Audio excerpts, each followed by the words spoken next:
bisschen. Voilà, fertig. Mein Kunstwerk. Zeig. Hast du es Vermögen wert? Excuse?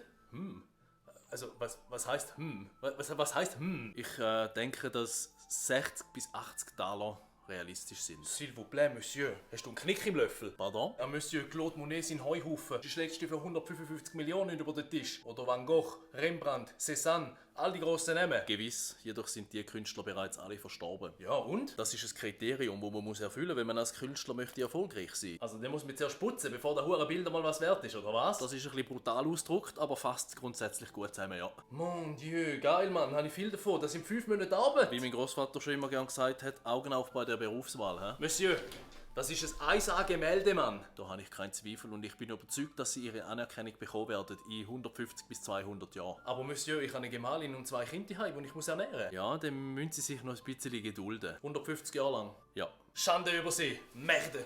Scheiß drauf, ich werde Hufschmied.